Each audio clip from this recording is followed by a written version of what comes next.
ಹೋಗ್ಬೇಕು.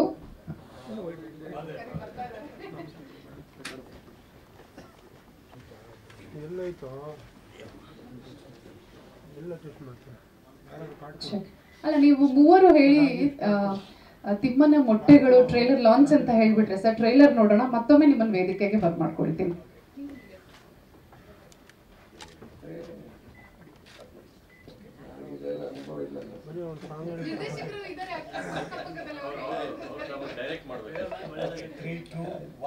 ತಿಮ್ಮನ ಮೊಟ್ಟೆಗಳು ಟ್ರೈಲರ್ನ ಇವತ್ತು ನಾವು ಲಾಂಚ್ ಮಾಡ್ತಾ ಇದ್ದೀವಿ. ಇಡೀ ಚಿತ್ರತಂಡಕ್ಕೆ ಶುಭಾಶಯಗಳು. ಎಲ್ರಿಗೂ ಒಳ್ಳೆಯದಾಗಲಿ. Thank you.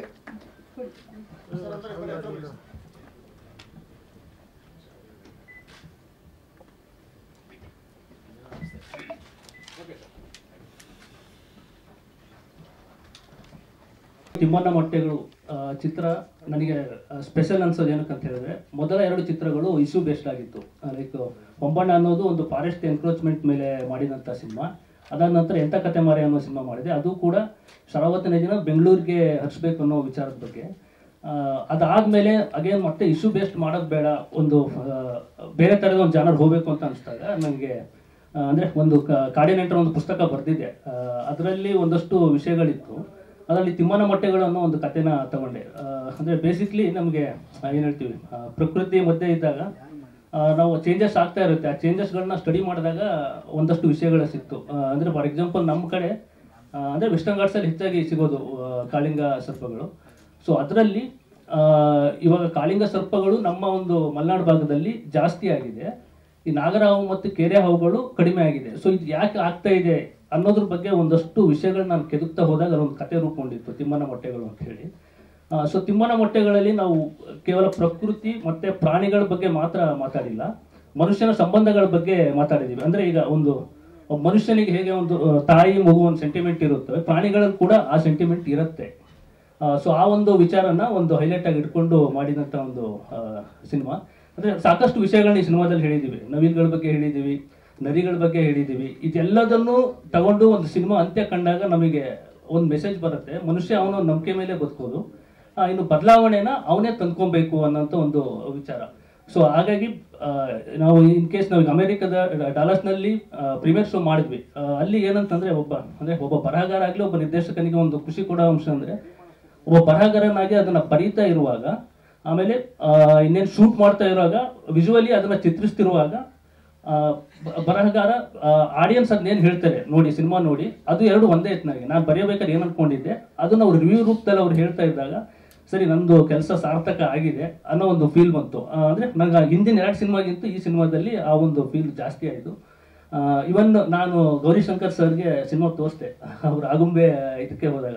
ಯಾಕಂದರೆ ಬಿಫೋರ್ ಸಿನಿಮಾ ನಾನು ಅವ್ರನ್ನ ಮೀಟ್ ಮಾಡಿರಲಿಲ್ಲ, ಇದು ಮಾಡಿರಲಿಲ್ಲ. ಆದರೂ ಒಂದು ಕಾಳಿಂಗ ಇದನ್ನು ತಗೊಂಡಿದ್ದೀವಿ ಅಂದಾಗ ಅವರು ಒಂದು ಅಚೀವ್ಮೆಂಟ್ ಇದೆ. ಅಂದರೆ ಲೈಕ್ ಇವಾಗ ಇಡೀ ವರ್ಲ್ಡಲ್ಲಿ ನಾವು ನಮ್ಮ ವೆಸ್ಟರ್ನ್ ಘಾಟ್ಸಲ್ಲಿ ಸಿಗುವಂಥ ಒಂದು ಕಾಳಿಂಗ ಹಾವನ್ನ ಸೈಂಟಿಫಿಕ್ ನೇಮ್ ಆಗಿ ಓಪಿಯೋಪಿಕಸ್ ಕಾಳಿಂಗ ಅಂತಲೇ ನಾವು ಕರಿಬೋದು. ಅದನ್ನು ನಾಮಕರಣ ಮಾಡಿದ್ದು ಅವರ ರಿಸರ್ಚಿಂದ. ವರ್ಲ್ಡಲ್ಲಿ ಒಂದು 4 ಕಾಳಿಂಗ ಹಾವುಗಳು ಸಿಗತ್ತೆ ಅನ್ನೋದೊಂದು ರಿಸರ್ಚ್ ಮಾಡಿಬಿಟ್ಟು ಅದರಲ್ಲಿ ನಮ್ಮ ಕನ್ನಡದ ನಮ್ಮ ಇದರಲ್ಲಿ ವೆಸ್ಟರ್ನ್ ಘಾಟ್ಸಲ್ಲಿ ಸಿಗುವಂಥ ಹಾವನ್ನ ನಾವು ಕನ್ನಡದ ಹೆಸರಲ್ಲಿ ಕರಿಬೋದು, ಕಿಂಗ್ ಕೋಬ್ರಾ ಅಲ್ಲ, ನಾವು ಓಪಿಯೋಪಿಕಸ್ ಕಾಳಿಂಗ ಅಂತ ಕರಿಬೋದು ಅಂತ. ಹಾಗಾಗಿ ಅವ್ರಿಗೆ ಒಂದು ಸಿನಿಮಾ ತೋರಿಸಿ ನನಗೆ ಫೀಡ್ಬ್ಯಾಕ್ ತೊಗೊಬೇಕನ್ನಿಸ್ತು. ಸೊ ಅವರು ಸಿನಿಮಾ ನೋಡಿ ತುಂಬ ಖುಷಿಪಟ್ಟರು. ಆಮೇಲೆ ನಾನು ಅಲ್ಲಿ ಹೇಳಿರುವಂತಹ ವಿಚಾರಗಳೆಲ್ಲ ಹತ್ತಿರ ಇದೆ, ಯಾವುದು ಕಾಳಿಂಗ ಸರ್ಪದ ಬಗ್ಗೆ ಹೇಳಿರೋ ವಿಚಾರಗಳೆಲ್ಲ ಅಂತ ಅವರು ಇದು ಮಾಡಿದ್ರು. ಅದು ನನಗೆ ಒಂದು ಖುಷಿ ಕೊಡ್ತು. ಅಂದರೆ ನಾವೇನೋ ಮಾಡಿರ್ತೀವಿ, ಬಟ್ ಅದು ತಿಳಿದವ್ರು ಒಂದ್ಸರಿ ನೋಡಿ ಹೇಳಿದಾಗ ಏನಾಗುತ್ತೆ ಅಂತೇಳಿ. ನಂತರ ನಾವು ಈಗ ಶೇಷಾದ್ರಿ ಸರ್ ಬಗ್ಗೆ ತುಂಬ ಚಿಕ್ಕ ಒಂದು ಮಾತಾಡಬೇಕು ಅಂದರೆ, ಅವ್ರು ಬೆಟ್ಟದ ಜೀವ ಇವನ್ನೆಲ್ಲ ಇದ್ರು ಒಂಥರ ನಮಗೊಂದು ಬುಕ್ಸ್ ಇದ್ದಂಗೆ ಸಿನಿಮಾಕ್ಕೆ. ಸಿದ್ಧಲಿಂಗೇಶ್ ಸರ್ ಆಗಿರ್ಬೋದು, ಶೇಷನ್ ಸರ್ ಆಗ್ಬೋದು, ಕಾಸರವಳ್ಳಿ ಸರ್ ಆಗಿರ್ಬೋದು. ಸೊ ಅವ್ರು ಬಂದು ನಾನು ಟ್ರೇಲರ್ ಲಾಂಚ್ ಮಾಡ್ತಾ ಇರೋದು ನನಗೆ ಅದು ಇನ್ನೂ ಒಂದು ಖುಷಿ ವಿಚಾರ ಅಂತಲೇ ಹೇಳ್ಬೋದು. ನಂತರ ನಮ್ಮ ತೀರ್ಥಹಳ್ಳಿ ಕೋಡ್ಲು ರಾಮಕೃಷ್ಣ ಸರ್ ಆಗಿರ್ಬೋದು, ಅವರೆಲ್ಲ ಸಾಕಷ್ಟು ಸಿನಿಮಾಗಳು ಮಾಡಿದವರು. ಅವ್ರ ನಂತರ ನಾವು ನೋಡ್ಕೊಂಡು ಬೆಳೆದಿರೋರು, ಅವ್ರು ಬಂದಿರೋದು ಆಗ್ಬೋದು. ಆಮೇಲೆ ಮೇನ್ ಈಗ ಭೋಜೇಗೌಡರು ಸರ್ ಮೊನ್ನೆನ ಕಾಲ್ ಮಾಡಿ ಹೇಳಿದ್ರು, ಅವ್ರು ಚಿಕ್ಕಮಂಗ್ಳೂರು ಇದ್ರು. ಈ ಪ್ರೋಗ್ರಾಮಿಗೋಸ್ಕರ ಬೆಳಗಿನ ಜಾವ ಹೊರಟು ಬಿಟ್ಟು ಚಿಕ್ಕಮಂಗ್ಳೂರಿಂದ ಬಂದಿರೋದು ಇವರು. ಅದೇ ರೀತಿ ನಮ್ಮ ಪ್ರೆಸ್ ಕ್ಲಬ್ ಪ್ರೆಸಿಡೆಂಟ್ ಸರ್ಗೂ ಅಷ್ಟೇ ನಾನು ಮೊನ್ನೆ ಹೋಗಿ ಇನ್ವೈಟ್ ಮಾಡಿದ್ದು. ಇಲ್ಲ ಕಂಟೆಂಟ್ ಚೆನ್ನಾಗಿದೆ, ಒಳ್ಳೆ ಸಿನಿಮಾ ಇದೆ, ನಮ್ಮ ಸಪೋರ್ಟ್ ಯಾವಾಗಲೂ ಇರುತ್ತೆ ಅಂತ ಹೇಳಿದ್ರು. ಅವ್ರು ಬಂದಿರೋದು, ಅವರಿಗೂ ಕೂಡ ಖುಷಿ ಆಗ್ತಿದೆ ಅವ್ರು ಬಂದಿದ್ದು. ಇನ್ನೂ ನಂದು ಹೊಂಬಣ್ಣ ಸಿನಿಮಾದಿಂದ ನನ್ನ ಜೊತೆ ಒಂದು ರೀತಿ ಅವ್ರ ಗುರುಗಳು ಅಂತಲೂ ಹೇಳ್ಬೋದು, ಸ್ನೇಹಿತರಂತಲೂ ಹೇಳ್ಬೋದು, ಸುಚೇಂದ್ರ ಸರ್. ಅವರಿಗೆ ನಾ ಏನಕ್ಕೆ ಅಂದರೆ ನನ್ನ ಸಿನಿಮಾದ ಒಂದು ಕತೆ ಇದೆ, ಗಟ್ಟಿ ಪಾತ್ರ ಇದೆ ಅಂತಂದ್ರೆ ನಾನು ಸುಚೇಂದ್ರ ಸರ್ಗೆ ಹೋಗಿ ಹೇಳ್ಬಿಡ್ತೀನಿ, ಸರ್ ಹಿಂಗಿದೆ ಸರ್, ಪಾಸಿಟಿವ್ ನೆಗೆಟಿವ್ ನನ್ನ ಹತ್ರ ಈ ಥರ ಇದೆ ಸರ್ ಮಾಡಬೇಕು ಅಂದಾಗ, ನೀವು ಒಂದು ಒಳ್ಳೆ ಕಂಟೆಂಟ್ ತಗೊಂಡಿದ್ದೀರಿ ಮಾಡ್ತೀರಾ ಬನ್ನಿ ಅಂತ ಹೇಳಿ ಮುಂದೆ ಕರ್ಕೊಂಡೋಗಿ ಮಾಡೋವಂಥದ್ದು ಸುಚೇಂದ್ರ ಸರ್ ಗುಣ. ನಾವೊಂದು ಕಂಟೆಂಟ್ ಕೊಟ್ಟರೆ ಅದನ್ನು ಇಂಪ್ರೂವ್ಮೆಂಟ್ ಮಾಡ್ಕೊಂಡ್ಬಿಟ್ಟು ಆ ಪಾತ್ರನ ಗಟ್ಟಿ ಇರೋ ಥರ ನೋಡ್ಕೊಳೋದು ಅವ್ರದ್ದೊಂದು ಅದು ಪಾಸಿಟಿವ್. ಹಾಗಾಗಿ ಸುಚೇಂದ್ರ ಸರ್ ನಮ್ಮ ಸೆಟ್ಟಲ್ಲಿದ್ದರೆ ಆ ಪಾತ್ರ ಗಟ್ಟಿಯಾಗಿ ನಿಲ್ಲುತ್ತೆ ಅನ್ನೋದು ನಮ್ಮದೊಂದು ಒಂದು ಭಾವನೆ. ಇನ್ನು ರಘುರಾಮ ಕಪ್ಪ ಸರ್ ಆಗಿರ್ಬೋದು, ಆಶಿಕಾ ಆಗಿರ್ಬೋದು, ಪ್ರಗತಿ ಮೇಡಮ್ ಆಗಿರ್ಬೋದು, ಪೃಥ್ವಿ, ಸಾಕಷ್ಟು ಜನಗಳು. ಆಮೇಲೆ ಮೇನ್ ಹೇಳ್ಬೇಕಂದ್ರೆ ನಮ್ಮ ಕೇಶವ ಗುತ್ತಳಿಕೆ ತಿಮ್ಮನ ಕ್ಯಾರೆಕ್ಟರ್ ಮಾಡಿದವ್ರು ಇರ್ಬೋದು. ಅಂದರೆ ಈ ಸಿನಿಮಾಗೆ ನಾನು ಮೇನ್ ತಗೊಂಡಿದ್ದು ಒಂದು 8 ತಿಂಗಳು ನಾನು ಪ್ರೀ ಪ್ರೊಡಕ್ಷನ್ ತಗೊಂಡಿದ್ದೀನಿ. ಯಾಕಂದ್ರೆ ಈ ಥರ ಸಿನಿಮಾಗಳಿಗೆ ಪ್ರೀ ಪ್ರೊಡಕ್ಷನ್ ಎಷ್ಟು ಇಂಪಾರ್ಟೆಂಟ್ ಆಗೋದು ನಾವು ಸ್ಕ್ರೀನಲ್ಲಿ ನೋಡಿದಾಗ ಅನ್ಸುತ್ತೆ. ಯಾಕಂದ್ರೆ ಒಂದು ವೆಸ್ಟರ್ನ್ ಗರ್ಲ್ಸ್ ತೋರಿಸ್ಬೇಕಂದ್ರೆ ಅದು ಕಿಂಗ್ ಕೋಬ್ರಾ ಇರುವಂಥ ಒಂದು ಕಾಡನ್ನ ತೋರಿಸ್ಬೇಕಂದ್ರೆ ಆ ಲೊಕೇಶನ್ ಹುಡುಕ್ಲಿಕ್ಕೆ ಸುಮಾರು ಒಂದು 5-6 ತಿಂಗಳು ನಾವು ತಗೊಂಡ್ವಿ. ಆಮೇಲೆ ಅವರು ಮೂಲತಃ ಶೃಂಗೇರಿ ಅವರು, ಅವರಿಗೆ ತಿಮ್ಮನ್ನ ಕನ್ವರ್ಟ್ ಮಾಡಬೇಕಿತ್ತು.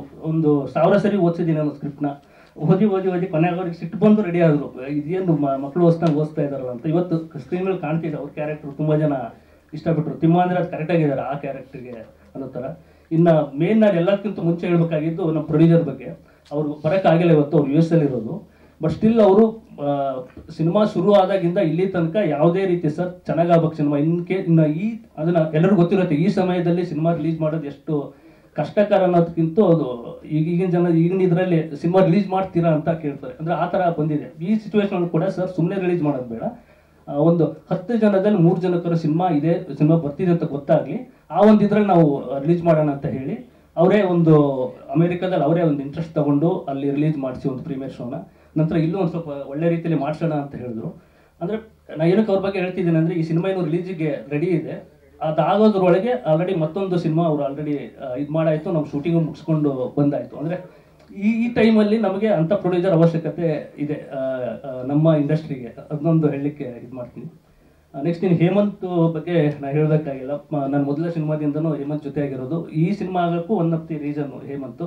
ನಾನು ಹೇಮಂತ್ ಆದಷ್ಟು 3 ಜನನೂ ಸ್ನೇಹಿತರೆ. ಹಾಗಾಗಿ ಒಂದು ಫ್ರೆಂಡ್ಶಿಪ್ಪಲ್ಲಿ ನಾವು ಮಾಡೋಕ್ಕೆ ಹೋದ್ವಿ, ಬಟ್ ಆಮೇಲೆ ತುಂಬ ಸೀರಿಯಸ್ ಆದ್ವಿ. ಪ್ರೊಫೆಷನಲ್ ಬೇರೆ, ಫ್ರೆಂಡ್ಶಿಪ್ ಬೇರೆ ಅಂತೇಳಿ ಜಗಳ ಆಡ್ತೀವಿ ಒಂದು ಒಳ್ಳೆ ಔಟ್ಪುಟ್ ಬರಲಿಕ್ಕೆ. ಹಾಗಾಗಿ ನಾನು ವಿನಂತಿ ಮಾಡ್ಕೊಳೋದು, ದಯವಿಟ್ಟು ಈ ಥರ ಸಿನಿಮಾಗಳನ್ನು ಬೆಳೆಸಿ ಉಳಿಸೋದ್ರಲ್ಲಿ ಮಾಧ್ಯಮದವ್ರದ್ದು ಕೂಡ ಒಂದು ಪಾಸಿಟಿವ್ನೆಸ್ ಇರುತ್ತೆ. ಸೊ ಹಾಗಾಗಿ ಒಂದು ಎಲ್ಲರೂ ಸಪೋರ್ಟ್ ಮಾಡಿ ಅಂತ ಹೇಳಿ ಕೇಳ್ಕೊತೀನಿ. Thank you. ಇವತ್ತು ನಾವು ಹೆಚ್ಚಿಗೆ ಮಾತಾಡೋದಕ್ಕಾಗಿಲ್ಲ, ಚಿತ್ರತಂಡದವರು ಹೆಚ್ಚಿಗೆ ಮಾತಾಡಬೇಕು. ತಿಮ್ಮನ ಮೊಟ್ಟೆಗಳು ಶೀರ್ಷಿಕೆನೇ ಒಂದು ಆಕರ್ಷಕವಾದ ಶೀರ್ಷಿಕೆ. ಕೇಳಿದ ತಕ್ಷಣ ಒಂದು ಕುತೂಹಲ ಹುಟ್ಟುವಂತಹ ಶೀರ್ಷಿಕೆ. ನಾನು ಈ ಚಿತ್ರವನ್ನು ನೋಡಿರುವಂಥ ಕೆಲವರಲ್ಲಿ ಒಬ್ಬ. ರಕ್ಷಿತ್ ತೀರ್ಥಹಳ್ಳಿ ನನಗೆ ಈ ಸಿನಿಮಾ ತೋರಿಸಿಲ್ಲ, ನನಗೆ ತೋರಿಸಿದ್ದು ಕೋಲ್ಕತ್ತಾ ಚಿತ್ರೋತ್ಸವದವರು. ಅಮೆರಿಕದಲ್ಲಿ ಹೆಚ್ಚಿಗೆ ಜನ ನೋಡಿದ್ದಾರೆ ಅಂತ ಕಾಣುತ್ತೆ, ಭಾರತದಲ್ಲಿ ನೋಡಿರೋ ಕೆಲವರಲ್ಲಿ ನಾನೊಬ್ಬ ಅಂತ ಹೇಳಿಕೊಟ್ಟೆ. ನಾನು ಕೋಲ್ಕತ್ತಾ ಚಿತ್ರೋತ್ಸವಕ್ಕೆ ಹೋಗಿದ್ದೆ. ಆಗ 2 ಕನ್ನಡ ಚಿತ್ರಗಳು ಅಲ್ಲಿ ಪ್ರದರ್ಶನ ಆಗ್ತಾ ಇದ್ವು. ಕಂದೀಲು ಅಂತ ಒಂದು ಚಿತ್ರ ಇತ್ತು, ತಿಮ್ಮನ ಮೊಟ್ಟೆಗಳು ಅಂತ ಇತ್ತು.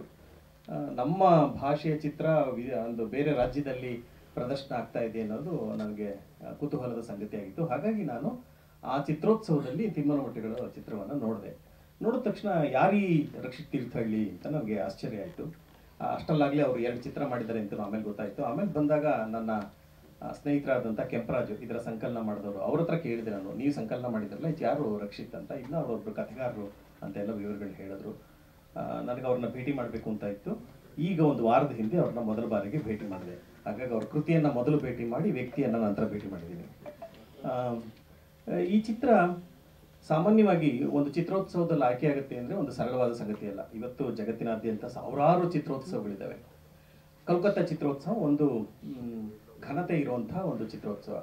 ಆ ಚಿತ್ರೋತ್ಸವದಲ್ಲಿ ಚಿತ್ರ ಆಯ್ಕೆಯಾಗಿದೆ ಅಂದರೆ ಅಲ್ಲಿ ಯಾವ ಶಿಫಾರಸ್ಸಾಗಲಿ, ಯಾವ ಬಂಧುಗಳಾಗಲಿ, ಯಾರ ಮಾತು ನಡೆಯೋಲ್ಲ.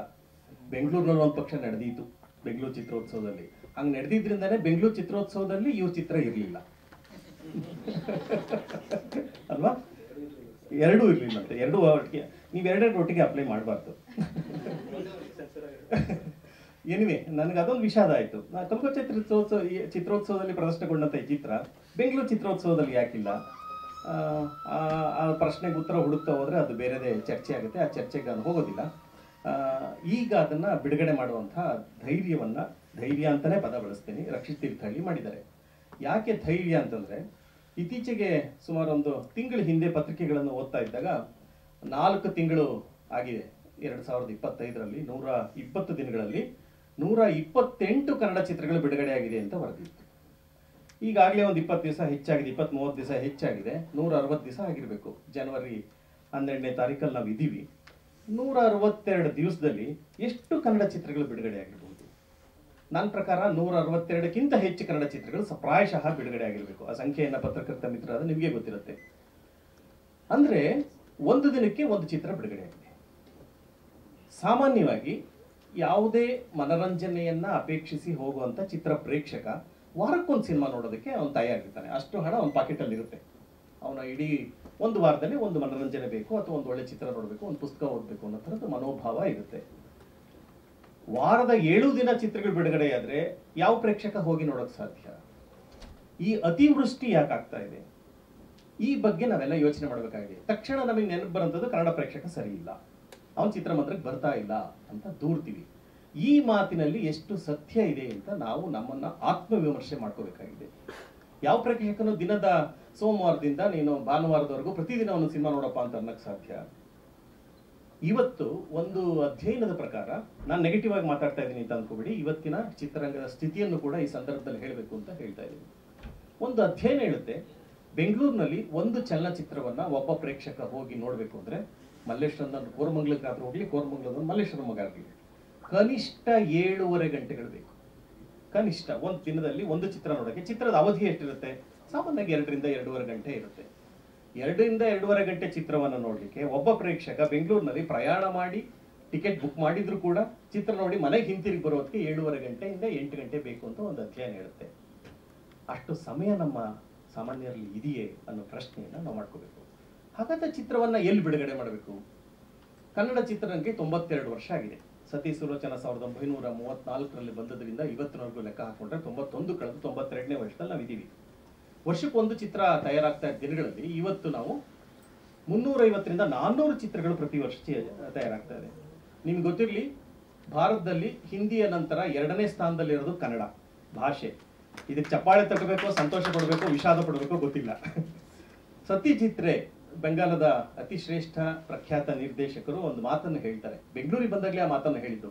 1981ನೇ ಇಸ್ವಿಲಿ ಅವರು ಬೆಂಗಳೂರಿಗೆ ಸುಚಿತ್ರ ಫಿಲ್ಮ್ ಸೊಸೈಟಿಯನ್ನು ಉದ್ಘಾಟನೆ ಮಾಡಕ್ಕೆ ಬಂದ ಒಂದು ಮಾತು ಹೇಳಿದ್ರು, ಎಲ್ಲಿ ಒಳ್ಳೆಯ ಪ್ರೇಕ್ಷಕರು ಇರ್ತಾರೋ ಅಲ್ಲಿ ಒಳ್ಳೆಯ ಚಿತ್ರಗಳು ಆಗ್ತವೆ ಅಂತ. ದುರದೃಷ್ಟವಶಾತ್ ನಾವು ಚಿತ್ರಗಳ ಸಂಖ್ಯೆಯನ್ನು ಹೆಚ್ಚಿಗೆ ಮಾಡ್ಕೊಂಡಿದ್ವಿ, ಪ್ರೇಕ್ಷಕರ ಸಂಖ್ಯೆಯನ್ನು ಬೆಳೆಸೋದ್ರಲ್ಲಿ ನಾವು ಹಿಂದೆ ಬಿದ್ದಿದ್ವಿ. ಹಾಗಾಗಿ ಇವತ್ತು ಚಿತ್ರಮಂದಿರಗಳಿಗೆ ಕನ್ನಡ ಸಿನಿಮಾ ನೋಡೋದು ಅಂತಂದ್ರೆ ಒಂದಿಷ್ಟು ಜಿಗುಪ್ಸೆ ಬರೋ ಹಾಗೆ ಪ್ರೇಕ್ಷಕರು ಮಾತಾಡೋದನ್ನ ನಾನು ಕೇಳಿದ್ದೀನಿ. ಎಲ್ಲರ ಬಾಯಲ್ಲಿ ಮಲಯಾಳಂ ಬರುತ್ತೆ. ಒಂದು ಕಾಲದಲ್ಲಿ ಕನ್ನಡ ಒಂದು ಉತ್ತುಂಗ ಸ್ಥಿತಿಯಲ್ಲಿ ಇದ್ದಂತ ಸಂದರ್ಭದಲ್ಲಿ 80-70ರ ದಶಕದಲ್ಲಿ ಮಲಯಾಳಂ ಅಲ್ಲಿ ಸೆಕ್ಸ್ ಚಿತ್ರಗಳು ಮಾತ್ರ ಬರ್ತಾ ಇತ್ತು, ಮರಾಠಿಯಲ್ಲಿ ಕಾಮಿಡಿ ಚಿತ್ರಗಳು ಮಾತ್ರ ಬರ್ತಾ ಇತ್ತು. ಅವೆರಡೂ ಚಿತ್ರರಂಗಗಳು ಹಿಂದೆ ಬಿದ್ದಿದ್ವು. ನಮ್ಮಲ್ಲಿ ನಿಮ್ಗೆಲ್ರಿಗೂ ಗೊತ್ತಿರೋ ಮಣಿರತ್ನ ಬಂದು ಇಲ್ಲಿ ಚಿತ್ರ ನೋಡ್ಕೊಂಡು ಅವ್ರ ಮೊದಲನೇ ಚಿತ್ರ ಪಲ್ಲವಿ ಅನುಪಲ್ಲವಿ ಮಾಡಿದ್ದು ಕನ್ನಡದಲ್ಲಿ, ಕಮಲಾಸನ್ ಮಾಡಿದ್ದು ಕನ್ನಡದಲ್ಲಿ. ಕಮಲಾಸನ್ ಹೆಸರತ್ತಕ್ಕೆ ನಂಗೆ ಭಯ ಆಗುತ್ತೆ. ಆದ್ರೆ ಅವರೆಲ್ಲರೂ ಕನ್ನಡವನ್ನ ಮಾಡ್ತಿದ್ದಾರೆ. ಇವತ್ತು ಕನ್ನಡದಿಂದಲೇ ತಮ್ಮ ಆರಂಭವನ್ನ ಮಾಡಿದಂತ ಸಾಕಷ್ಟು ಜನ, ಬಾಲು ಮಹೇಂದ್ರ ಆಗಿರ್ಲಿ, ತುಂಬಾ ಜನ ಇವತ್ತು ಕನ್ನಡವನ್ನ ಮಾಡ್ತಿದ್ದಾರೆ. ಹಾಗೆ ಒಂದು ಗೋಲ್ಡನ್ ಪೀರಿಯಡ್ ಅಂತ ನಾವೇನನ್ನ ಕರಿತೀವಿ ಕನ್ನಡ ಚಿತ್ರರಂಗ, ಇವತ್ತು ಯಾಕೆ ಈ ಸ್ಥಿತಿಗೆ ಬಂದಿದೆ ಅನ್ನೋದಕ್ಕೆಲ್ಲ ನಾವೆಲ್ಲರೂ ಆತ್ಮವಿಮರ್ಶೆಯನ್ನ ಮಾಡ್ಕೋಬೇಕಾದ ದಿನಗಳಲ್ಲಿ. ಈ ಆತ್ಮವಿಮರ್ಶೆ ಮಾಡ್ಕೋಬೇಕಾದಂತ ಸನ್ನಿವೇಶದಲ್ಲಿ ರಕ್ಷಿತ್ ತೀರ್ಥಹಳ್ಳಿ ಅಂತ ಯುವಕರು ಚಿತ್ರಗಳನ್ನ ಮಾಡ್ತಾ ಇರೋದು ಕೂಡ ಒಂದು ಒಳ್ಳೆಯ ಇದು ಪ್ರಯತ್ನ ಅಂತ ಹೇಳ್ತೀನಿ. ಎಲ್ಲರೂ ಹೇಳ್ತಾರೆ ಕಲಾತ್ಮಕ ಚಿತ್ರಗಳು ಮತ್ತೆ ವ್ಯಾಪಾರಿ ಚಿತ್ರಗಳು, ಮೈನ್ ಸ್ಟ್ರೀಮ್ ಸಿನಿಮಾ ಮತ್ತೆ ಪ್ಯಾರಲಲ್ ಸಿನಿಮಾ ಅಂತ ಕರೆಯೋದಕ್ಕೆ ನಾನು ಇಷ್ಟಪಡ್ತೀನಿ. ಮುಖ್ಯವಾಹಿನಿ ಮತ್ತೆ ಪ್ರಯೋಗಾತ್ಮಕ ಚಿತ್ರಗಳು, ಇವ್ರದ್ದು ಒಂದು ರೀತಿ ಪ್ರಯೋಗಾತ್ಮಕ ಚಿತ್ರಗಳು. ಎಲ್ಲರೂ ಹೇಳ್ತಾರೆ ಯಾವ ಚಿತ್ರ ಸರಿ ಅಂತ. ನಾನು ಹೇಳೋದು ಈ ವರ್ಗೀಕರಣವೇ ಸರಿಯಲ್ಲ. ಕಲಾತ್ಮಕ ಅಂತನೋ ಪ್ರಯೋಗಾತ್ಮಕ ಅಂತನೋ ಮುಖ್ಯವಾಹಿನಿನ ವರ್ಗೀಕರಣವೇ ಸರಿಯಿಲ್ಲ. ಇರೋದು ಎರಡೇ ಚಿತ್ರ, ಒಳ್ಳೆ ಚಿತ್ರ, ಕೆಟ್ಟ ಚಿತ್ರ. ಯಾವುದು ಜನಕ್ಕೆ ಇಷ್ಟವಾಗುತ್ತೋ, ಯಾರು ಅವನನ್ನ ಪ್ರಶ್ನೆಗೆ ಹಚ್ಚುತ್ತೋ ಆ ಚಿತ್ರ ಒಳ್ಳೆ ಚಿತ್ರ. ಯಾಕೆ ತಿಮ್ಮನ ಮಟ್ಟಗಳು ಒಂದು ಒಳ್ಳೆ ಚಿತ್ರ ಅವನ ವರ್ಗೀಕರಣದಲ್ಲಿ ಬರುತ್ತೆ ಅಂತ ಹೇಳ್ತೀನಿ ಅಂದ್ರೆ, ಇದು ಒಂದು ರೀತಿಯ ಶೋಧನೆ, ಒಂದು ಹುಡುಕಾಟ ಈ ಚಿತ್ರದಲ್ಲಿದೆ. ಈಗಾಗಲೇ ನೀವು ಸುಮಾರು 1.5-2 ನಿಮಿಷದ ಟ್ರೈಲರ್ನ ನೋಡಿದಾಗ ಖಂಡಿತ ನಾನೇನು ಉತ್ಪ್ರೇಕ್ಷೆ ಮಾತಲ್ಲ, ನಿಮ್ಮೆಲ್ರಿಗೂ ಸಿನಿಮಾ ನೋಡಬೇಕು ಅಂತ ಅನ್ಸಿರುತ್ತೆ. ಏನೋ ಇದೆ ಇದರಲ್ಲಿ ಹುಡುಕಾಟ. ಬರೀ ಶೀರ್ಷಿಕೆ ಕೇಳಿದಾಗ ತಿಮ್ಮನ ಮೊಟ್ಟೆಗಳು ಅಂದಾಗ ತಿಮ್ಮ ಯಾರಪ್ಪ ಮೊಟ್ಟೆ ಯಾರಪ್ಪ ಅನ್ನೋ ಒಂದು ಕುತೂಹಲ ಹುಟ್ಟೋದು ಒಂದು ಹುಡುಕಾಟ. ಆದ್ರೆ ಈಗಾಗಲೇ ಇದರಲ್ಲಿ ಸ್ವಲ್ಪ ಬಿಟ್ಕೊಟ್ಬಿಟ್ಟಿದ್ದಾರೆ. ಟ್ರೈಲರ್ನಲ್ಲಿ ಅಷ್ಟು ಬಿಟ್ಕೊಡ್ಬಾರ್ದಾಗಿತ್ತು ಅಂತ. ಇದಾದ್ರೂ ಬರುತ್ತೆ ಅಂತ ನಂಬ್ಕೊಂಡಿದ್ರೆ ಸಂತೋಷ. ಎನಿವೆ ಸಣ್ಣ ಒಂದು ಗುಟ್ಟನ್ನ ಬಿಟ್ಕೊಟ್ಟಿದ್ದಾರೆ. ಸಿನಿಮಾ ಯಾವಾಗ್ಲೂ ಗುಟ್ಟು. ಹೇಗೆ ಆಯುರ್ವೇದ ಒಂದು ಗುಟ್ಟಾಗಿ ಉಳಿದಿರೋದ್ರಿಂದ ಉಳಿಯಿತು, ವೈದ್ಯಕೀಯ ಗುಟ್ಟು, ಸಿನಿಮಾ ಕೂಡ ಒಂದು ಗುಟ್ಟು. ಯಾವತ್ತು ಸಿನಿಮಾ ಬೀದಿಗೆ ಬಂತಲ್ಲ ಚಿತ್ರೀಕರಣಕ್ಕೆ, ಅವತ್ತು ಗುಟ್ಟು ರಟ್ಟಾಗಿ ಪ್ರೇಕ್ಷಕ ಇದರಲ್ಲಿ ಆಸಕ್ತಿಯನ್ನು ಕಳ್ಕೊಂಡ. ಜೊತೆಗೆ ನಾವು ಇವತ್ತು ಪ್ರೇಕ್ಷಕ ಚಿತ್ರಮಂದಿರಕ್ಕೆ ಸ್ವಲ್ಪ ನಾನು ಹೆಚ್ಚು ಮಾತಾಡ್ತಾ ಇದ್ರೆ ಕ್ಷಮಿಸಿ. ಪ್ರೇಕ್ಷಕ ಚಿತ್ರಮಂದಿರಕ್ಕೆ ಸಿನಿಮಾ ನೋಡ್ಬೇಕು ಅಂತ ನಾವು ಯಾಕೆ ಅಪೇಕ್ಷೆ ಮಾಡಬೇಕು ಅನ್ನೋದು ನನ್ನ ಮೊದಲ ಪ್ರಶ್ನೆ. ನಾವೆಲ್ಲರೂ ಮಾಡ್ತಾ ಇರೋದು, ಚಿತ್ರೋದ್ಯಮಗಳು ನಾವೆಲ್ಲರೂ ಮಾಡ್ತಾ ಇರೋದು, ಪ್ರೇಕ್ಷಕ ಚಿತ್ರಮಂದಿರಕ್ಕೆ ಬಂದು ಸಿನಿಮಾ ನೋಡ್ಬೇಕು. ನಾನು ಆಗ್ಲೇ ಹೇಳಿದೆ ಒಂದು ಸಿನಿಮಾ ನೋಡೋದಕ್ಕೆ ಎಷ್ಟು ಗಂಟೆ ಆಗುತ್ತೆ ಅಂತ. ಇದು ಸಾಂಪ್ರದಾಯಿಕ ಮಾದರಿ, ಯಾರಿಗೂ ಸಮಯ ಇಲ್ಲ ಇರೋದು. ಆರಂಭದಲ್ಲಿ ಕರ್ನಾಟಕದಲ್ಲಿ 1500 ಚಿತ್ರಮಂದಿರಗಳಿತ್ತು ಅಂತೆ, ಆಮೇಲೆ 700ಕ್ಕೆ ಇಳಿತದು ಒಂದು 10-15 ವರ್ಷದಿಂದ. ಇವತ್ತೊಂದು 300-350 ಇದೆ ಅಂತ ಒಂದು ದಾಖಲೆ. ಆ 300-350ರಲ್ಲಿ ಎಷ್ಟು ಆಕ್ಟಿವ್ ಆಗಿದೆ, ಎಷ್ಟು ಶೋಗಳು ಕ್ಯಾನ್ಸಲ್ ಆಗುತ್ತೆ ಅನ್ನೋದು ನಿಮ್ಗೆಲ್ರಿಗೂ ಗೊತ್ತಿದೆ. ಅದ್ರ ಬಗ್ಗೆ ನಾನು ಮಾತಾಡಕ್ ಹೋಗಲ್ಲ. ಅಂದ್ರೆ ಚಿತ್ರಮಂದಿರ ಸಂಖ್ಯೆ ಒಂದ್ ಕಡೆ ಕುಸಿತಾ ಇರುವಾಗ ಎಲ್ಲಿ ಸಮಸ್ಯೆ ಇದೆ ಅಂದ್ರೆ, ನಾವು ಎಲ್ಲರ ಜೇಬಿಗೆ ಒಂದು ಚಿತ್ರಮಂದಿರ ಕೊಟ್ಟಿದ್ದೀವಿ. ಯಾವಾಗ ಸ್ಮಾರ್ಟ್ ಫೋನ್ ಯುಗ ಬಂತೋ ಎಲ್ಲರೂ ಸಿನಿಮಾವನ್ನ ನೋಡ್ತಾರೆ. ರಂಜನೆ ಅಂದ್ರೆ ಏನು? ಮನರಂಜನೆಗೋಸ್ಕರ ಸಿನಿಮಾ ನೋಡ್ಬೇಕು, ಮನೋವಿಕಾಸಕ್ಕೋಸ್ಕರ ಸಿನಿಮಾ ನೋಡ್ಬೇಕು, ಅದು ವೈಯಕ್ತಿಕವಾದ ವಿಚಾರ, ಪ್ರೇಕ್ಷಕನ ಬಿಟ್ಟಿದ್ದು. ಆದ್ರೆ ಅವನ ಜೇಬ್ನಲ್ಲಿ ರಂಜನೆನೂ ಇದೆ, ವಿಕಾಸನೂ ಇದೆ, ಎಲ್ಲವೂ ಇದೆ. ಎಷ್ಟೋ ಸರಿ ನಾನು ಕೂಡ ಸ್ಟ್ರೆಸ್ ಆದಾಗ ಮೊಬೈಲ್ ತೆಗೆದು ನೋಡಿದ್ರೆ ಯಾವುದೋ 1.5 ನಿಮಿಷದ ಏನಂತಾರೆ ಈ ರೀಲ್ಗಳು ಖುಷಿ ಕೊಡ್ತವೆ. ಅದು ಚೀಪ್ ಆಗಿರ್ಬೋದು, ಒಂದು ಸಣ್ಣ ಮುಗುಳ್ನಾಗೆ ನಮ್ಮ ಮುಖದ ಮೇಲೆ ಬರುತ್ತೆ, ನಮ್ಗೊಂದು ಉಲ್ಲಾಸ ಉಂಟಾಗುತ್ತೆ. ಹಾಗಾಗಿ ಚಿತ್ರಮಂದಿರವನ್ನ ಒಂದು ಜೇಬಿಗೆ ಕೊಟ್ಬಿಟ್ಟು ಸಿನಿಮಾ ಬಾಂದ್ರೆ ಯಾರು ಬರ್ತಾರೆ? ಅದು ಉಚಿತವಾಗಿ. ಆ ರೀಲ್ಗಳನ್ನ ಇವತ್ತು ಪ್ರತಿ ಕುಟುಂಬದಲ್ಲಿ ಒಬ್ಬ ಸದಸ್ಯ ರೀಲ್ ಮಾಡ್ತಾನೆ. ಇವತ್ತು ಮನೆಯಲ್ಲಿರೋ ಗೃಹಿಣಿಯರು, ಮುಂಚೆ ಎಲ್ಲ ಅಂಕಲ್ ಆಫೀಸ್ಗೆ, ಆಂಟಿ ಟಾಕೀಸ್ಗೆ ಅಂತ ಇತ್ತು. ಅಂಕಲ್ ಆಫೀಸ್ಗಾದ್ರೆ ಆಂಟಿ ಇವಾಗ ರೀಲ್ಸ್ಗೆ. ಇದು ಇವತ್ತಿನ ಪದ್ಧತಿ ಆಗಿದೆ. ಅಂದ್ರೆ ರೀಲ್ಸ್ ಮಾಡೋದ ಮೂಲಕ ಅವರು ಖುಷಿ ಪಡ್ತಾ ಇದ್ದಾರೆ, ಒಂದು ವರ್ಗದ ಪ್ರೇಕ್ಷಕರನ್ನ ರಂಜಿಸ್ತಾ ಇದ್ದಾರೆ. ಹಾಗಾಗಿ ರಂಜನೆ ಸುಲಭವಾಗಿ ಸಿಗುವಾಗ ಚಿತ್ರಮಂದಿರಕ್ಕೆ ಯಾಕೆ ಬರ್ತಾರೆ? ಹಾಗಾಗಿ ನಾವೆಲ್ಲ ಯೋಚನೆ ಮಾಡಬೇಕಾಗಿರುವಂಥದ್ದು, ರಕ್ಷಿತ್ ತಿತ್ತಳ್ಳಿ ಅಂತವರು ಸೇರ್ಕೊಂಡು ನಾವು ಒಂದು ಪರ್ಯಾಯ ವ್ಯವಸ್ಥೆಯನ್ನ ಚಿತ್ರ ನಿರ್ದೇಶಕರು, ನಿರ್ಮಾಪಕರು ಮಾಡ್ಕೋಬೇಕಾಗಿದೆ. ಇವತ್ತಿನ ದಿನಗಳಲ್ಲಿ ನಾವೇನ್ ಮಾಡ್ತೀವಿ, ಬಿಡುಗಡೆ ಮಾಡ್ತೀವಿ. ಪಾಪ ಇಷ್ಟೆಲ್ಲ ನೋಡಿದ್ರೆ ನನಗೆ ಆಶ್ಚರ್ಯ ಆಯ್ತು. ಬಂದು ಸಂಖ್ಯೆ ಸುಮ್ಮನೆ ಕಣ್ಣಲ್ಲಿ ಹಾಗೆ ಲೆಕ್ಕ ಹಾಕ್ತೆ. ನಾನು ಪತ್ರಕರ್ತನ ಕೆಲಸ ಮಾಡಿದವನು. ಅವಾಗ ಒಂದು 25 ಜನ ಪತ್ರಕರ್ತರಿದ್ವಿ, ನಿಮ್ಗೆಲ್ಲ ಗೊತ್ತಿದೆ, ಮನು ಮತ್ತೆ ಮೋಕ್ಷೇಂದ್ರ. ಅವಾಗ ಯಾವ್ದು ಕ್ಯಾಮ್ರಾಗಳು ಇಷ್ಟೇ ಇರ್ತಿತ್ತು, ಈ ವಿಡಿಯೋ ಕ್ಯಾಮ್ರಾಗಳು ಇರಲಿಲ್ಲ ಅಲ್ವಾ ಸುಧೀಂದ್ರ? ನಾನು ಪತ್ರಕರ್ತನ ಕೆಲಸ ಮಾಡ್ತಾ ಇದ್ದಾಗ. ಇವತ್ತು ಪತ್ರಕರ್ತರ ಸಂಖ್ಯೆ ಕಡಿಮೆ ಆಗಿದೆ, ವಿಡಿಯೋಗಳು ಹೆಚ್ಚಾಗಿದೆ. 30ಕ್ಕೂ 10ಕ್ಕೂ ಹೆಚ್ಚಿಗೆ ಕ್ಯಾಮ್ರಾಗಳಿದೆ. ಈ 30 ಹೆಚ್ಚಿಗೆ ಕ್ಯಾಮ್ರಾಗಳಲ್ಲಿ ದಾಖಲಾದಂತಹ ಈ ಪ್ರಚಾರ ಎಷ್ಟು ಜನಕ್ಕೆ ತಲುಪ್ತಾ ಇದೆ? ಜನ ಪ್ರಚಾರವನ್ನೇ ನೋಡ್ತಾರೆ. Mouth publicity is very important. ನೀವು ಮಾಡಬೇಕಾದ್ದು ಮಾತಿನ ಮೂಲಕ ಇದನ್ನ ಪ್ರಚಾರವನ್ನ ಮಾಡಬೇಕು. ಹೆಚ್ಚು ಹೌದು, ಮಾಧ್ಯಮ ಬಹಳ ಮುಖ್ಯ. ಮಾಧ್ಯಮ ನೀವು ಪರವಾಗಿರುತ್ತೆ, ನಿಮ್ಗೆ ಒಳ್ಳೆ ಮಾತನ್ನೇ ಬರೆಯುತ್ತೆ ಅಂತ ನಾನು ನಂಬ್ಕೊಂಡಿದ್ದೀನಿ. ಆ ಮಾಧ್ಯಮದ ಜೊತೆಗೆ ನಾವೀಗ ಮೌತ್ ಪಬ್ಲಿಸಿಟಿನ ಮಾಡಿ ಜನರನ್ನ ಕರ್ಕೊಂಡ್ಬರುವಂತಹ ನಿಟ್ಟಿನಲ್ಲಿ ಕೆಲಸ ಮಾಡಬೇಕಾಗಿದೆ. ಚಿತ್ರಮಂದಿರಗಳಿಗೆ ನಾವು ಪ್ರೇಕ್ಷಕರನ್ನ ಕರ್ಕೊಂಡ್ಬರ್ಬೇಕಾಗಿದೆ. ಕರ್ಕೊಂಡ್ಬರ್ಬೇಕು ಅಂದ್ರೆ ಅವ್ರಿಗೊಂದು ಆಕರ್ಷಣೆ ಇರಬೇಕಾಗುತ್ತೆ. ಹಾಗೆ ನಿಮಗೆ ಒಂದಿಷ್ಟು ಜನ ಸ್ನೇಹಿತರಿದ್ರೆ ಆ ಎಲ್ಲ ಸ್ನೇಹಿತರು, ನಿಮ್ಮ ಬಂಧುಗಳು ಈ ಚಿತ್ರ ನೋಡಬೇಕು. ಅವರು ಮೌತ್ ಪಬ್ಲಿಸಿಟಿ ಮೂಲಕ ಹೆಚ್ಚು ಜನಕ್ಕೆ ಈ ಸಿನಿಮಾವನ್ನ ತಲುಪಿಸ್ಬೇಕು. ಆ ನಿಟ್ಟಿನಲ್ಲಿ ಕೆಲಸ ಮಾಡಬೇಕು. ಹಾಗಾಗಿ ಪರ್ಯಾಯ ಮಾರ್ಗಗಳನ್ನ ನಾವು ಹುಡ್ಕೊಳ್ಳೋದೇ ಇದ್ರೆ ಬರುತ್ತೆ. ಈ ತರದ ಪತ್ರಿಕಾಗೋಷ್ಠಿ ಆಗುತ್ತೆ, ಚಿತ್ರ ಬಿಡುಗಡೆ ಆಗುತ್ತೆ, 3 ದಿವಸಕ್ಕೆ ಚಿತ್ರ ಇರಲ್ಲ. ಆಮೇಲೆ ನಾವು ಚಿತ್ರಮಂದಿರನೂ ಸರಿ, ಚಿತ್ರ ಪ್ರೇಕ್ಷಕರು ಸರಿ ಇಲ್ಲ, ಚಿತ್ರರಂಗನೂ ಸರಿ ಇಲ್ಲ ಅಂತ ಬೈಕೊಂಡು ಓಡಾಡ್ತಾ ಇರ್ತೀವಿ. ನನ್ನ ಪ್ರಕಾರ ಯಾವ ಪ್ರೇಕ್ಷಕನನ್ನು ದೂರದಲ್ಲಿ ಅವಶ್ಯಕತೆ ಇಲ್ಲ, ಯಾವ ಚಿತ್ರರಂಗವನ್ನು ದೂರದಲ್ಲಿ ಅವಶ್ಯಕತೆ ಇಲ್ಲ. ಯಾವ ಪ್ರೇಕ್ಷಕರು ಬಂದು ಸಿನಿಮಾ ಮಾಡಿ ಅಂತ ನಮ್ ಯಾರನ್ನೂ ಕೇಳಿಲ್ಲ. ನಮ್ಮ ಅಪೇಕ್ಷೆಗೆ ನಾವು ಸಿನಿಮಾ ಮಾಡ್ತಾ ಇದ್ವಿ. ಅಪೇಕ್ಷೆ ಸಿನಿಮಾ ಮಾಡಿದ್ಮೇಲೆ ಅದನ್ನ ತಲುಪಿಸ್ಬೇಕಾದ್ದು ನಮ್ಮ ಜವಾಬ್ದಾರಿ. ಹೇಗೆ ತಲುಪಿಸ್ತೀರಿ ಅನ್ನೋದಕ್ಕೆ ಒಂದು ಪರ್ಯಾಯ ಮಾರ್ಗಗಳನ್ನ ಕೂಡ ನೀವಿವತ್ತು ಹುಡುಕೋಬೇಕಾಗಿದೆ. OTT ನೆಟ್ಫ್ಲಿಕ್ಸ್ ಅಂತೀವಿ, ಅದು ಕೂಡ ಇವತ್ತು ಹೊರಟೋಗಿದೆ. ಯಾವ ಕನ್ನಡ ಸಿನಿಮಾನು ಯಾವ ನೆಟ್ಫ್ಲಿಕ್ಸು ಕೊಂಡ್ಕೋತಾ ಇಲ್ಲ, ಯಾವ ಅಮೆಝಾನ್ ಕೂಡ ಕೊಂಡ್ಕೋತಾ ಇಲ್ಲ, ಯಾವ OTTನೂ ಮಾರಾಟ ಆಗ್ತಾ ಇಲ್ಲ. ಚಿತ್ರ ಮಾಡಿದ ನಿರ್ಮಾಪಕರಿಗೆ ಹಣ ಎಲ್ಲಿಂದ ಬರಬೇಕು? ಯಾವುದೋ ಒಂದು ಪುಸ್ತಕ ಬರೆಯೋದು, ನೀವು ಕತೆ ಬರೀತಾರೆ, ಒಂದು ಪುಸ್ತಕ ಪ್ರಿಂಟ್ ಮಾಡ್ತಾರೆ. ರಕ್ಷಿತ್ ಕತೆ ಬರೆದು ಪುಸ್ತಕ ಪ್ರಕಟ ಮಾಡಿದ್ರೆ ಎಷ್ಟು ಖರ್ಚಾಗ್ಬೋದು? ಒಂದು 25,000, 30,000, ಹೆಚ್ಚಂದ್ರೆ 50,000 ಖರ್ಚಾಗ್ಬೋದು. ದೊಡ್ಡ ನಷ್ಟ ಇಲ್ಲ. ಒಂದು ಚಿತ್ರಕ್ಕೆ ಲಕ್ಷಾಂತರ ರೂಪಾಯಿ, ಇಂಥ ಚಿತ್ರಕ್ಕೆ ಲಕ್ಷಾಂತರ ರೂಪಾಯಿ ಖರ್ಚಾಗುತ್ತೆ. ಹಾಕಿದಣ ಹಿಂತಿರುಗಿ ಬರ್ದೇ ಇದ್ರೆ, ಸಿನಿಮಾ ಕೂಡ ವ್ಯಾಪಾರವೇ, ವ್ಯಾಪಾರೋದ್ಯಮ ಇದು. ಹಾಕಿದಣ ಹಿಂತಿರುಗಿ ಬರ್ದೇ ಇದ್ರೆ ಮತ್ತೆ ಈ ನಿರ್ಮಾಪಕ ಹಿಂತಿರುಗಿ ಬರಲ್ಲ. ಅವನು ಇಡೀ ಜೀವನ ಪರ್ಯಂತ ಚಿತ್ರರಂಗವನ್ನ ದೂಷಿಸ್ತಾ ಇರ್ತಾನೆ. ಈ ಒಂದು ಬಿಕ್ಕಟ್ಟಿನ ಸನ್ನಿವೇಶದಲ್ಲಿ ನಾವೆಲ್ಲ ಇದೀವಿ ಅಂತ ಅನ್ಸುತ್ತೆ. ನನಗೂ ಸಿನಿಮಾ ಮಾಡೋದಕ್ಕೆ ಭಯ ಆಗುತ್ತೆ. ಆ ನಿಟ್ಟಿನಲ್ಲಿ ರಕ್ಷಿತ್ ಈಗಾಗಲೇ 4-5 ಚಿತ್ರ ಮಾಡಿದ್ದಾರೆ. 2 ಚಿತ್ರಗಳು 3 ಚಿತ್ರಗಳು ಬಿಡುಗಡೆಗೆ ಸಿದ್ಧ ಇದೆ ಅನ್ನೋದು ಅವರ ಸಾಹಸ ಪ್ರವೃತ್ತಿಯನ್ನ ತೋರಿಸುತ್ತೆ. ನೀವು ಬೇರೆ ವಿದೇಶಗಳಲ್ಲಿ ಪ್ರದರ್ಶನ ಮಾಡಿದ್ರಿ, ಬೇರೆ ಬೇರೆ ಕಡೆ ಕನ್ನಡಿಗರನ್ನ ಒಗ್ಗೂಡಿಸಿ ಈ ಚಿತ್ರವನ್ನ ತಲುಪಿಸಿ, ನಿಮ್ಮ ಚಿತ್ರ ಹೆಚ್ಚು ಹೆಚ್ಚು ಜನಕ್ಕೆ ತಲುಪಲಿ. ನಿಜವಾಗಿಯೂ ಈ ಚಿತ್ರ ನಿಮ್ಮನ್ನು ಮೋಸ ಮಾಡಲ್ಲ ಅಂತ ಹೇಳಕ್ ಇಷ್ಟಪಡ್ತೀನಿ. ಯಾವುದೇ ಪ್ರೇಕ್ಷಕ ಬಂದು ಸಿನಿಮಾ ನೋಡಿದ್ರೆ ಅವನಿಗೆ ಮೋಸ ಆಗಲ್ಲ. ತಾನು ಕೊಟ್ಟ ಕಾಸಿಗೆ, ತಾನು ವ್ಯಯ ಮಾಡಿದಂಥ ಸಮಯಕ್ಕೆ ಒಂದು ಅಷ್ಟು ಮಟ್ಟಿಗೆ ಮನೆಗೆ ತಗೊಂಡು ಹೋಗ್ತಾನೆ. ಟೇಕ್ ಅವೇ ಅಂತ ನಾವು ಕರಿತೀವಿ. What is the take away? ಒಂದು ಸಿನಿಮಾಗೆ ಬಂದಮೇಲೆ, ಒಂದು ಪುಸ್ತಕ ಹೋದ್ಮೇಲೆ ಒಂದು ಟೇಕ್ ಅವೇ ಇರಬೇಕಾಗುತ್ತೆ. ಆ ಟೇಕ್ ಅವೇ ಈ ತಿಮ್ಮನ ಮೊಟ್ಟೆಗಳಲ್ಲಿ ಇದೆ ಅನ್ನೋದು ನನ್ನ ನಂಬಿಕೆ. ನನಗೆ ನೋಡಿ ಇಷ್ಟ ಆಗಿದೆ, ಹಾಗಾಗಿ ನಿಮಗೂ ಇಷ್ಟ ಆಗುತ್ತೆ. ದಯವಿಟ್ಟು ಚಿತ್ರಮಂದಿರಕ್ಕೆ ಹೋಗಿ ನೋಡಿ. ಆಗದೇ ಇದ್ದರೆ ಅವರೊಂದು ಪರ್ಯಾಯ ವ್ಯವಸ್ಥೆಯನ್ನು ಮಾಡ್ತಾರೆ, ಅದು OTT ಇರ್ಬೋದು, ಮತ್ತೊಂದಿರ್ಬೋದು. ಅಲ್ಲಾದರೂ ಈ ಚಿತ್ರವನ್ನು ನೋಡಿ. ಇಂಥ ಚಿತ್ರಗಳ ಸಂಖ್ಯೆ ಹೆಚ್ಚಾಗಲಿ, ಚಿತ್ರಗಳ ಸಂಖ್ಯೆ ಹೆಚ್ಚಾಗಲಿ ಅಂದರೆ ಒಳ್ಳೆ ಪ್ರೇಕ್ಷಕರ ಸಂಖ್ಯೆ ಹೆಚ್ಚಾಗಲಿ ಅಂತ ಕೂಡ ಇಂಡೈರೆಕ್ಟಾಗಿ ಹೇಳ್ತಾ ಚಿತ್ರರಂಗವನ್ನು ಉಳಿಸಿ ಬೆಳೆಸಬೇಕಾದ ನಮ್ಮೆಲ್ಲರ ಕರ್ತವ್ಯ. ಆ ನಿಟ್ಟಿನಲ್ಲಿ ನಿಮ್ಮ ಸಾಹಸಕ್ಕೆ ಯಶಸ್ಸು ಸಿಗಲಿ. ನಿಮ್ಮ ತಂಡದಲ್ಲಿ ಎಲ್ಲರೂ ಒಳ್ಳೆ ಕೆಲಸ ಮಾಡಿದ್ದಾರೆ. ನನ್ನ ಮಿತ್ರರಂತ ಸುಚೇಂದ್ರ ಪ್ರಸಾದ್ ಇದ್ದಾರೆ, ಅವ್ರು ತುಂಬ ಚೆನ್ನಾಗಿ ಕಾಣಿಸ್ತಾ ಇದ್ದಾರೆ. ಅದೊಂದು ಮೇಲಿಂದೊಂದು ಚೆನ್ನಾಗಿ ಕಾಣಿಸ್ತಾ ಇಲ್ಲ, ಟೈಟ್ ಆಗ್ಬಿಟ್ಟಿದೆ. ಅವರ ಮನೋಭಾವಕ್ಕೆ ಹೋಗುವಂಥದ್ದು ಇದಲ್ಲ ಅದು. ಹಾಗೆ ನನ್ನ ಜೊತೆ ಅಂದ್ರೆ ಅಸುಂದರ ಮಾಡಿದ್ರು ಅವ್ರನ್ನ ಅಂತ ಹೇಳ್ತಾ ಇದ್ದೀನಿ. ಇಲ್ಲಿ ಪ್ರಗತಿ ಪ್ರಭು ನನ್ನ ಮುಖರ್ಜಿ ಕನಸುಗಳು ಕೂಡ ಅಭಿನಯಿಸಿದ್ರು, ಅವರು ಒಳ್ಳೆಯ ಪಾತ್ರವನ್ನು ನಿಭಾಯಿಸಿದ್ದಾರೆ. ಎಲ್ಲ ಚಿತ್ರತಂಡಕ್ಕೆ, ಕಲಾವಿದರಿಗೆ ಟ್ರಾನ್ಸ್ಫಾರ್ಮೇಶನ್ ಎಷ್ಟು ಚೆನ್ನಾಗಿ ಮಾಡಿದ್ದಾರೆ ಇವ್ರನ್ನ ಅಲ್ವಾ ನೀವು? ಅದು ಬಹಳ ಅದ್ಭುತವಾದ ಕೆಲಸ. ಭಾಷೆ, ಒಂದು ತೀರ್ಥಹಳ್ಳಿಯ ಒಂದು ಸ್ಲ್ಯಾಂಗ್ ಅನ್ನ ಇಡೀ ಚಿತ್ರದಲ್ಲಿ ಬಳಸಿದ್ದಾರೆ. ಸಂಗೀತ ಚೆನ್ನಾಗಿದೆ, ಚಿತ್ರೀಕರಣ ಚೆನ್ನಾಗಿದೆ, ಕಥಾ ನಿರ್ವಹಣೆ ಕೂಡ ಚೆನ್ನಾಗಿದೆ. ಎಲ್ಲರೂ ಚಿತ್ರವನ್ನು ನೋಡಿ ಹಾರೈಸಿ, ಇಂತಹ ತಂಡವನ್ನು ಪ್ರೋತ್ಸಾಹಿಸಿ ಅಂತ ಹೇಳ್ತಾ ನಾನು ಮಾತುಗಳನ್ನು ಮುಗಿಸ್ತೇನೆ. ನಮಸ್ಕಾರ. ಬೆಟ್ಟದ ಜೀವ ನಮಗೆ ಕೂರಿಸಿ, ನಾನು ವೃತ್ತಿಯಲ್ಲಿ ವಕೀಲ, ಪೊಲಿಟಿಷಿಯನ್ ಆಗಿ ನನ್ನ ಕುಟುಂಬದಲ್ಲಿ ಬಂದಂಥ ಒಂದು ಇದು. ನನ್ನ ತಂದೆಯವರು 83ರಿಂದ ಶಾಸಕರು, ನನ್ನ ಅಣ್ಣ ಶಾಸಕ. ಅಲ್ಲಿಂದ ಇಲ್ಲಿವರೆಗೆ ಒಂದು ವಿಧಾನಸೌಧದಲ್ಲಿ ಒಂದು ನಮ್ಮ ಮನೆಯಲ್ಲಿ ಪವರ್ ಯಾವಾಗಲೂ ಇದೆ. ಹಾಗಾಗಿ ರಾಜಕಾರಣಿಯಾಗಿ ನೋಡಿದ್ದೇನೆ, ಅನೇಕ ಮುಖ್ಯಮಂತ್ರಿಗಳನ್ನು, ಅನೇಕ ಪ್ರೈಮ್ ಮಿನಿಸ್ಟರ್ ಕೂಡ ನೋಡಿದ್ದೇನೆ. ಇಲ್ಲಿ ಬಂದಿರತಕ್ಕಂಥ ನಮ್ಮ ನಿರ್ದೇಶಕರು ಮಾತಾಡಿದ ಮೇಲೆ ಅವರ ಮಾತುಗಳು ವಸ್ತುಸ್ಥಿತಿಯನ್ನು ನಿಮ್ಮ ಮುಂದೆ ಇಟ್ಟಿದ್ದಾರೆ. ರಕ್ಷಿತಂದ ಯುವಕರು ಇವತ್ತಿನ ಕಾಲಘಟ್ಟದಲ್ಲಿ ಇಂಥ ಚಿತ್ರಗಳನ್ನು ಲೋಕಾರ್ಪಣೆ ಮಾಡ್ತಕ್ಕಂಥ ಅವ್ರು ಹೇಳಿದ್ರಲ್ಲ, ಅದೊಂದು ಧೈರ್ಯ.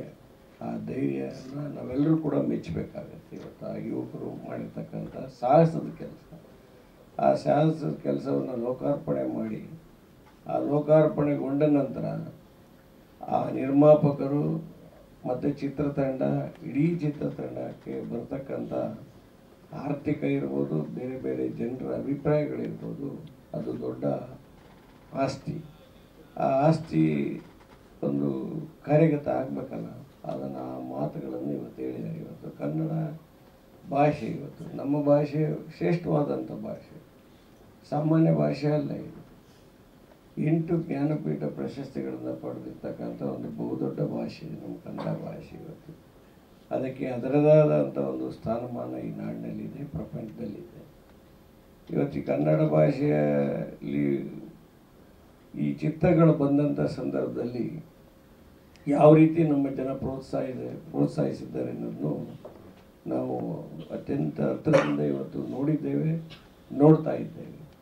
ಆದರೂ ಕೂಡ ನಮ್ಮ ಭಾಷಾಭಿಮಾನ ಇರಬೇಕು, ಅಂಧಾಭಿಮಾನ ಇರಬಾರ್ದು ಅನ್ನೋ ವಿಚಾರದಲ್ಲಿ ನಾನು ಕೂಡ ಮೊದಲಿಗೆ ಕುವೆಂಪು ಅವರ ನಾಡು, ಪ್ರಥಮ ಜ್ಞಾನಪೀಠ ಪ್ರಶಸ್ತಿಯನ್ನು ಪಡೆದಂಥ ಕುವೆಂಪು ಅವರು ಅನೇಕ ಕೃತಿಗಳನ್ನು ಈ ನಾಡಿಗೆ ಕೊಟ್ಟಿದ್ದಾರೆ. ಇವತ್ತು ಆ ನಾಡಿನಲ್ಲಿ ಇವತ್ತು ಈ ಚಿತ್ರವನ್ನು ರಕ್ಷಿತ್ ಅವರು ತಯಾರು ಮಾಡಿದ್ದಾರೆ. ಇವತ್ತು ಮಲೆನಾಡು ಅಂದರೆ ಒಂದು ವಿಶೇಷವಾಗಿರ್ತಕ್ಕಂಥ ವಿಚಾರ.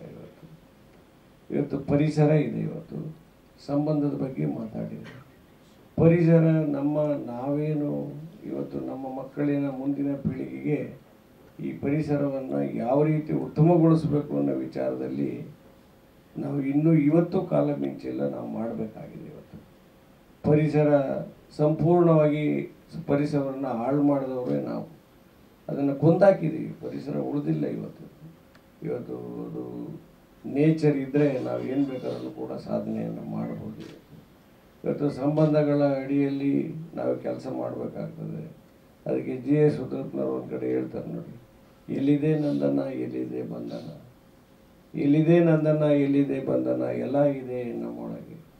ಒಳಗಿನ ತಿಳಿಯನ್ನು ಕಲಕದೇ ಇದ್ದರೆ ಅಮೃತದ ಸವಿ ಇದೆ ನಾಲಿಗೆಗೆ. ಎಷ್ಟು ಕಷ್ಟವೂ ಹೊಂದಿಕೆ ಎಂಬುದು 4 ದಿನದ ಈ ಬದುಕಿನಲ್ಲಿ. ನಾನು ಎಂಬ ಹತ್ತಿರವಿದ್ದು ದೂರ ನಿಲ್ಲುವು ಈ ಅಮ್ಮಿನ ಕೋಟೆಯವಾಗಿ.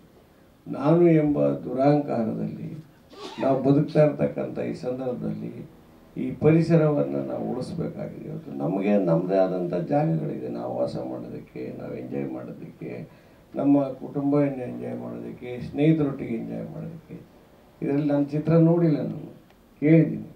ಇವತ್ತು ಪ್ರಾಣಿ ಸಂಕುಲ ಎಲ್ಲಿ ಬದುಕಬೇಕು? ಇವತ್ತು ಒಂದು ಕಡೆ ಮಲೆನಾಡಲ್ಲಿ ಪ್ರತಿನಿತ್ಯ ನೋಡ್ತಾ ಇದ್ದೇವೆ, ಆನೆಗಳು ನಾಡಿಗೆ ಬಂದು, ಕಾಡು ಪ್ರಾಣಿಗಳು ನಾಡಿಗೆ ಬಂದಿರತಕ್ಕಂಥದ್ದು.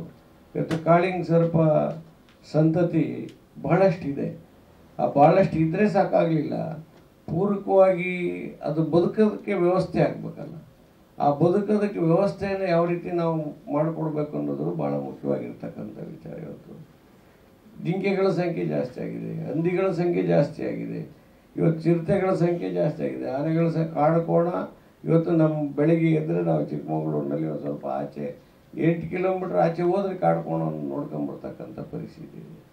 ಇವತ್ತು ಪ್ರಾಣಿ ಸಂಘರ್ಷ ತುಂಬ ಆಗಿದೆ. ಇವತ್ತು ಈ ಪ್ರಾಣಿ ಸಂಘರ್ಷದಲ್ಲಿ ಅವರಿಗೆ ಅವ್ರದ್ದೇ ಆದಂಥ ಸ್ವತಂತ್ರ ಬದುಕನ್ನು ನಾವು ಕಲ್ಪಿಸಿಕೊಡದೇ ಇದ್ದರೆ, ಅಂಥ ಒಂದು ಪರಿಸರವನ್ನು ಕಾಪಾಡದಿದ್ರೆ ಮುಂದಿನ ಜೀವನ ನಮ್ಮೆಲ್ಲರದು, ಮುಂದಿನ ಪೀಳಿಗೆಗೆ ಭಾಳ ಕಷ್ಟ ಆಗ್ತದೆ. ಆ ಕೆಲಸ ಆಗಬೇಕಾಗಿದೆ. ಇವತ್ತು ಆ ಕೆಲಸ ಕನ್ನಡ ಭಾಷೆ ಬಗ್ಗೆ ಹೇಳಿದ್ರು.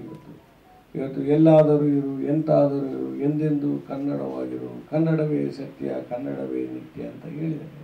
ನೀ ಮೆಟ್ಟುವ ನೆಲ ಕರ್ನಾಟಕ, ನೀ ಮುಟ್ಟುವ ಮರ ಶ್ರೀಗಂಧದ ಮರ, ನೀ ಏರುವ ಮರ ಸಹ್ಯಾದ್ರಿ, ಕುಡಿಯುವ ನೀರು ಕಾವೇರಿ ಅಂತ ಹೇಳಿದ್ದಾರೆ. ಅದಾಗಬೇಕಲ್ಲ. ಅದಾಗದೇ ಇದ್ದರೆ ಹೇಗೆ ಈ ನಾಡನ್ನು ನಾವು ಕಟ್ಟೋದಕ್ಕಾಗ್ತದೆ ಇವತ್ತು?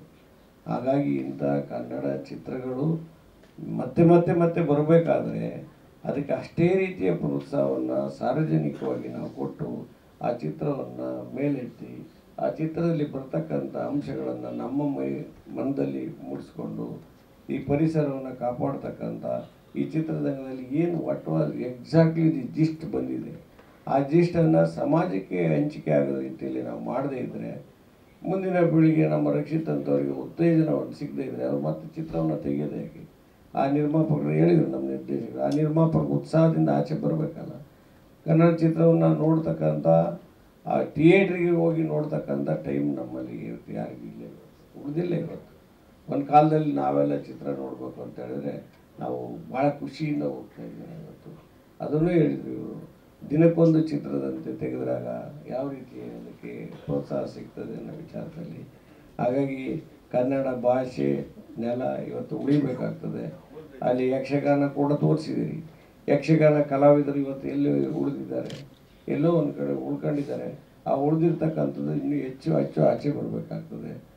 ಜಾನಪದ ಕಲೆ ಸಾಹಿತ್ಯ, ನಮ್ಮ ತತ್ವಪದಗಳ ಆಧಾರದಲ್ಲಿ ಜಾನಪದ ಸಾಹಿತ್ಯದಲ್ಲಿ, ವಚನ ಸಾಹಿತ್ಯದಲ್ಲಿ ನಮ್ಮ ಹಿಂದಿನವರು ಉತ್ತಮವಾದ ನಾಡನ್ನು ಕಟ್ಟಿದ್ದಾರೆ, ಸ್ವಾಸ್ಥ್ಯ ಸಮಾಜವನ್ನು ಕಟ್ಟಿದ್ದಾರೆ. ಇವತ್ತು ಸ್ವಾಸ್ಥ್ಯ ಸಮಾಜ ಇವತ್ತು ಉಳಿದಿಲ್ಲ. ಇವತ್ತು ಅವರು ಒಕ್ಕಾಲು ವಿದ್ಯೆ ಮುಕ್ಕಾಲು ವಿದ್ಯೆಯಲ್ಲಿ ತುಂಬ ಅತ್ಯಂತ ಉತ್ತಮವಾದ ಆರೋಗ್ಯಕರವಾದ ನೆಮ್ಮದಿಯ ಜೀವನವನ್ನು ಮಾಡಿದಂಥ ನಮ್ಮ ಹಿರಿಯರು, ನಮ್ಮ ಮನೆಯಲ್ಲಿ 5-6 ಜನ ಮಕ್ಕಳು ನಮ್ಮ ಇದ್ದರು.